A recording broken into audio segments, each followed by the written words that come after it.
Madeira, another island off the coast of Africa on top of an ancient shield volcano, a rare diamond in the middle of the Atlantic that began as an inferno on the 33rd parallel north. She protects herself well with her nearly impenetrable cliffs, her rolling emerald hills, her untouched jade mountains, her lush succulents, her near tropical vegetation, her wild, warm waters that touch all sides, her uncertain depths beneath the surface, and her multitude of hidden treasures, always ripe to be discovered by the brave, the grounded, and the pure of heart. A botanist's subtropical paradise where everything grows in luxuriant volcanic soil enriched by dragon's blood with her year-round temperate microclimates. This virgin archipelago of my ancestry with no past may have been part of the lost continent of Atlantis. She holds the last stretch of the mystical Laudi Silva Forest ransom.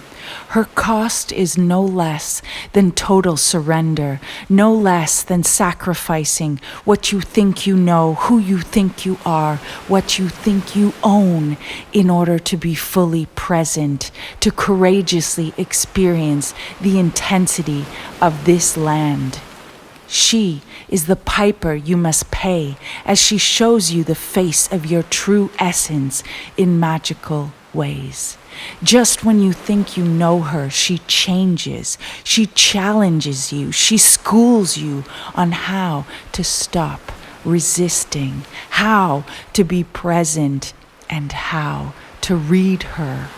You must learn to obey her signs, her whispers, her gentle caress, her agitated howls, her falling rocks, her mudslides, her silver breezes, her torrential rainstorms, her trembling sighs, her violent ocean swells, smashing a carving in the coastline, all demanding your attention. She cries out, "You may not pass. Stop right where you are. Be here now and witness the Almighty, the divine in motion here on this earth. If you proceed without heeding her warnings, beware of her wrath. She is not to be crossed. Many have tried and failed. Her jagged cliffs whisper dark tales in the wind of stubborn men who fell, who thought they knew better than Gaia, and so did not live to tell their tale.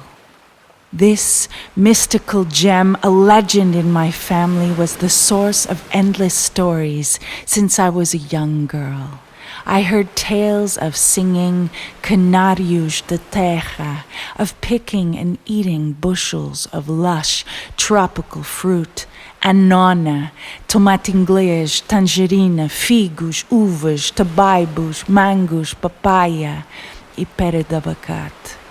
The freshest fish, the sweetest wine, the ocean spray, the passion, the pride, the raw emotion, the uncontrolled temperament of this otherworldly place, steeped in tradition, full of sorrow, of darkness, intensity, hardship, desperate poverty, extreme physical labor, Catholicism, isolation, separation, death, madness, limitation, envy, jealousy, alcoholism, classism, sexism, conservatism, the rich exploiting the peasant, the powerful abusing the weak, the almighty Estado Novo's iron fist, holding the people in their rightful place. But they also spoke of her infinite beauty that we longed to return to. All these mysterious fairy tales, like lightning without a storm, sparked an insatiable curiosity and excitement, a desire to connect with our past through my own pilgrimage to this familiar yet foreign land. I have the luxury to spend time here, the privilege of exploring, understanding, learning through my own experience, drinking in, absorbing everything with fresh eyes. I come back in reverence to complete the circle of life. I bring offerings of respect from across the sea and from beyond, from your estranged daughters who quietly love you from afar, and your loyal son who perished too soon, too young, with one white hair amongst his thick, black, glossy locks before fulfilling his desire to return. A trailblazer who braved the sea alone to forge a better life for his family in Canada. He worked 7 days a week, double shifts, washing dishes for a year to pay for his family to make the month-long voyage by boat on violent swells across the pond into opportunity, freedom, saudades, and into prejudice. Unable to speak the language, the life of an immigrant in a new country comes at a high cost. It cost you a life of hard work with barely any celebration. You counted every penny during your 30-year career as a janitor for Hydro Toronto. You wore a suit to and from work on the subway every day because you carried the pride, the dignity, the excellence of a free man in a free land. Swallowing your rough landing in a land of extremes still left you satisfied, valiantly providing for your family, proudly paving the way for my mother's education, her opportunity, her freedom, and mine. Things are so different from when you left. Being here is like unraveling a ball of yarn inch by inch, discovering lost pieces of a puzzle, understanding how everything fits together until it makes a little more sense. Now I understand where you come from. I see your perspective, your vision, your laughter, your tears in the sunset, in the moonlight, in the clouds, in the mist, in that special summer glow of evening sunshine on the west coast of the island. I am here to stretch beyond my comfort zone. I am entirely consumed, swallowed whole, swept up in an overwhelming wave of emotion.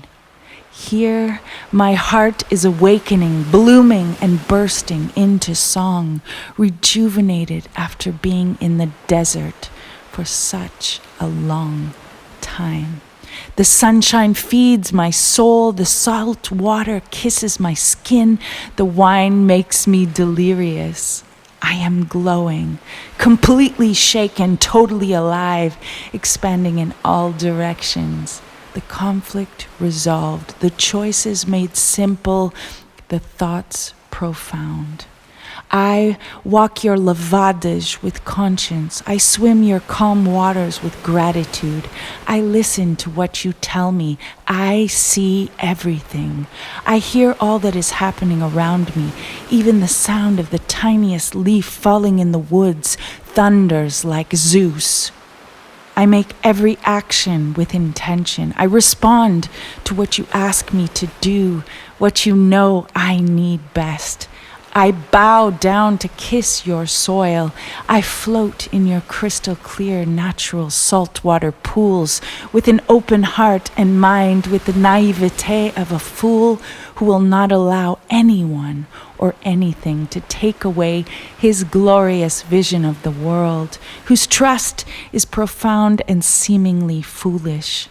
I allow you to bless me by any means you see fit. I accept all your gifts with open arms. I receive whatever messages you send my way. You are forever the most brilliant of jewels, eternally in my heart, golden island in the mist. Ilha da Madeira, a minha alma está em casa aqui. Eu amo-te com todo o meu coração, para sempre. Madeira Island, my soul is at home here. I love you with all my heart.